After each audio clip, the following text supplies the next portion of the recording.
Have you ever had a brilliant 3 a.m. idea that you just know could change everything? The kind of idea that's so good, it has you fumbling for your phone's notes app in the dark so you can jot it down?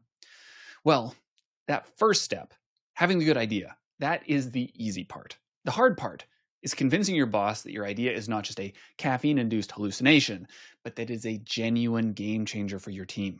Let's break down how to make your pitch impossible to ignore. First, do your homework. And I mean, really do it. Bosses don't want to hear something vague like, wouldn't this be cool? They want a plan with numbers, outcomes, and clear steps to solve real problems. But this all starts with showing that there's a real problem to solve. Here's what that looks like in practice. Instead of just saying, customers are mad sometimes, it's much better to tie in some indisputable numbers, like customer complaints have increased 40% in the last quarter, and I know how we can bring that number down. Second, keep it simple. And I don't mean be simplistic. I mean be crystal clear. Think of yourself as a storyteller guiding your boss through 3 key chapters. There's chapter 1, which is the problem. Paint a vivid picture of the current situation. Make it real, make it relevant, and help them feel the urgency. Chapter 2 is your solution. This is where you share your awesome plan. Show how your idea bridges the gap between the problem and the outcome that everyone should want. Use examples. In a perfect world, maybe even show some results from a small test run if you've done one. Chapter 3 is the impact. Get specific about benefits. Will it save time? Will it cut costs? Will it boost morale? Put numbers to these wherever possible. And the third step to making your pitch impossible to ignore is practice. Practice makes perfect. Record yourself using a video tool like mmhmm, and then watch it back and refine. It might feel awkward at first, but it is the fastest way to spot where you're rambling or rushing. And make sure to be concise. Cut anything that wouldn't fit in a 2-minute elevator pitch.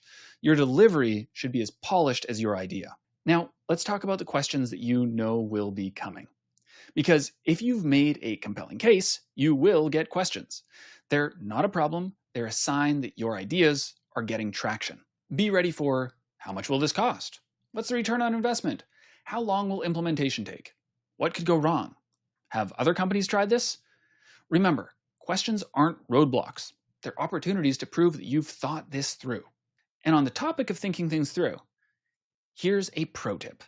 Use mmhmm's AI-assisted questions feature as you build out your pitch. It's like having a focus group in your computer. Just run through your presentation and the AI will generate the kind of questions your audience might ask.